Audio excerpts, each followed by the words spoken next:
Muy buenas noches. Mientras los primeros jefes de Estado invitados a la 9ª Cumbre de las Américas comienzan a llegar a Los Ángeles, desde el sur de México avanza hacia la frontera sur de Estados Unidos una caravana de entre 4 y 5 mil migrantes, principalmente venezolanos, pero también centroamericanos y caribeños.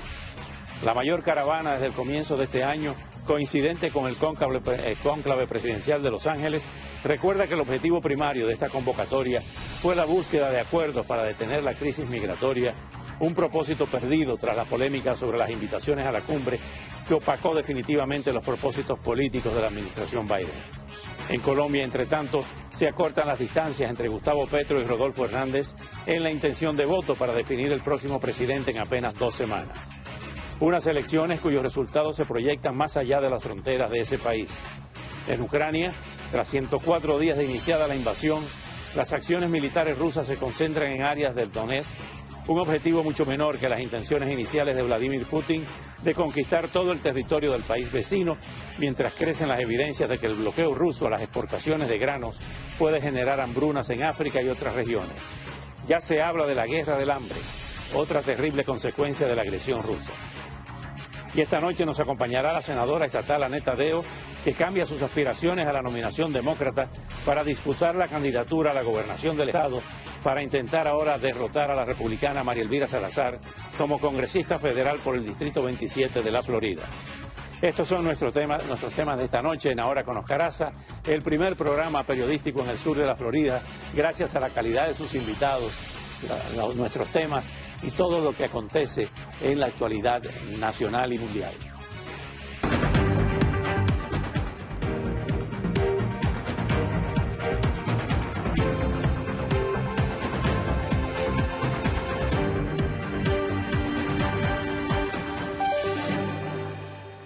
Los Ángeles da la bienvenida a los participantes en la 9ª Cumbre de las Américas, que ha puesto en evidencia las diferencias entre Washington y la región.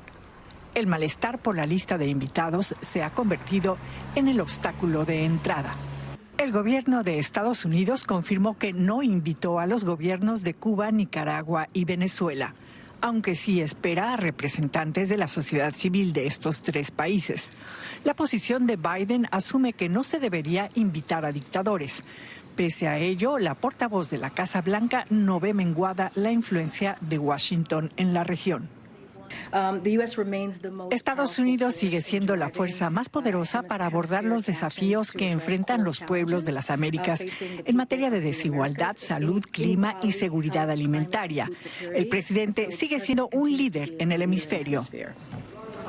La decisión de la administración Biden ha generado malestar también en países como Bolivia y Honduras, cuyos líderes tampoco asistirán. El presidente de Guatemala, Alejandro Yamatei, tampoco viajará a Los Ángeles argumentando motivos de agenda. Y el mandatario de Uruguay, Luis Lacalle Pou, canceló debido a un contagio por COVID. La cumbre arranca propiamente el miércoles con una reunión a nivel ministerial, pero con ausencias en protesta a la lista de invitados. Bueno, y tenemos para este segmento nada más y nada menos que 2 invitados de lujo, 2 ex embajadores de Estados Unidos ante la Organización de Estados Americanos. Aquí en nuestros estudios está el embajador Luis Lauredo, quien fue embajador de la administración Clinton ante la OEA, y Carlos Trujillo, vía Skype, que desde Washington, abogado ex embajador de Estados Unidos ante la OEA en la administración republicana de Donald Trump. Gracias a ambos por estar con nosotros esta noche. Embajador Lauredo, ¿cuál es su opinión sobre esta cumbre frente al tema polémico de las ausencias? Bueno, un placer estar contigo y con mi amigo Carlos en Washington. Primero que nada, que no son ausencias. Yo hice la primera y la tercera cumbre y he estado involucrado en casi todas. Los países que se autoexcluyen. Esto es un club privado que fundamos. No, pero hay 3 ahora que no invitaron. Bueno, Cuba, ahí voy. Nicaragua. Yo aplaudo mucho que el presidente personalmente haya excluido, no ha invitado a esos 3 países que son dictaduras, además corruptas. O sea, son regímenes... Cuba, Venezuela y Nicaragua, que no merecen la palabra democrática bajo ningún estrecho de la imaginación y la flexibilidad de esa definición. Sin embargo, esto se fue creado en Miami en el 94 esta es la 9ª y esto es un club privado. Esto es un club privado de democracias. Se fundó así. Después se codificó cuando yo estuve en la OEA, se hizo la tercera cumbre por el presidente Bush, George W. Bush, con la Carta Democrática que está de la OEA y la cláusula democrática. Es un club privado de democracias y que con metas hacia un desarrollo económico sostenible basado en la libre empresa. Esos son los dos pilares que fundaron esta cumbre en Miami en el 94. O sea que estas dictaduras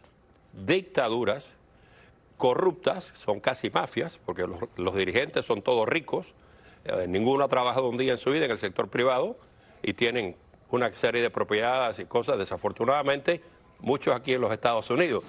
Pero es importante que la gente sepa que esto es consistente con la tradición de no invitar a dictaduras. ¿Cómo ve esta situación, Carlos Trujillo, embajador Carlos Trujillo, sobre esta cumbre que comienza oficialmente a nivel de jefe de Estado y de ministros mañana?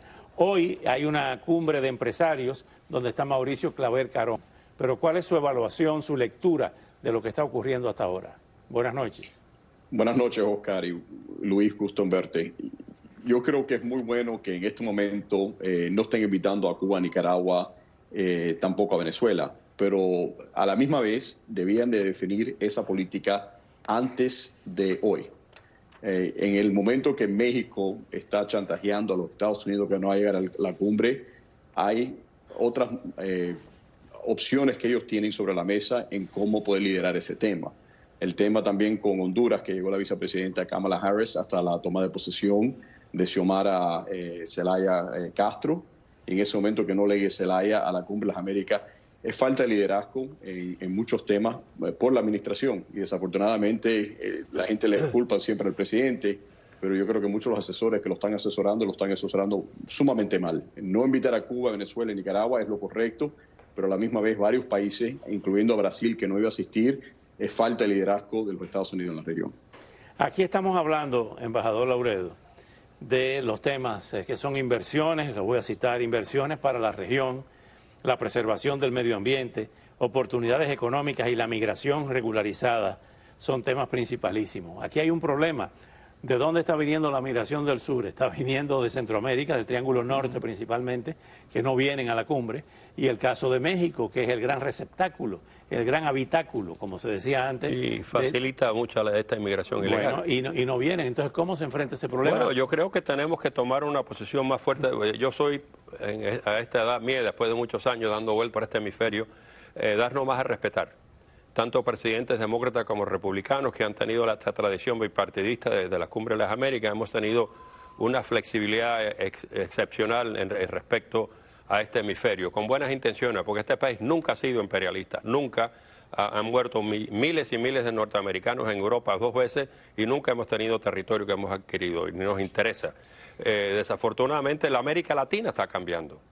Se están colando gente como los Ortegas, como el Maduro o el mini Chávez, como le digo yo, porque es un mini Chávez, y Bolivia, etcétera, pero por lo menos camuflajeado de que no comparten los valores que tenemos nosotros. Estamos y entonces tenemos que estar. Pues el caso de México. El caso de México primero que nada, como tú sabes mejor que nadie, fue una dictadura por 70 y pico años bajo el PRI. Vargas Llosa la llamaba la dictadura totalmente, perfecta. O sea, y era una oligarquía precisamente blanca de piel en un país indígena, y ladrones todos, y se vendían que eran liberales y progresistas en el mundo exterior. ¿Por qué?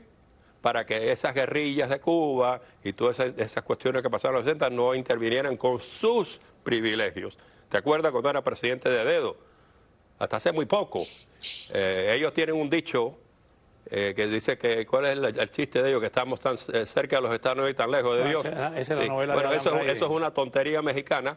Ellos tan lejos de Dios y tan cerca de Estados Unidos. Ellos, si no existieran los Estados Unidos, tuvieran que inventar a los Estados Unidos, porque son unos incapaces los gobernantes, no el pueblo mexicano, y han sido una tradición corrupta sistemáticamente e institucionalmente, y no tienen ningún peso moral en este debate sobre la democracia. Carlos Trujillo, ¿qué debe hacer la administración cuando el presidente de México dice que no viene a la cumbre, manda a celebrar su canciller, pero anuncia que se va a reunir en una semana o 2 semanas con el presidente Biden. ¿Debería recibirlo el presidente Biden en la Casa Blanca luego que le ha boicoteado la cumbre?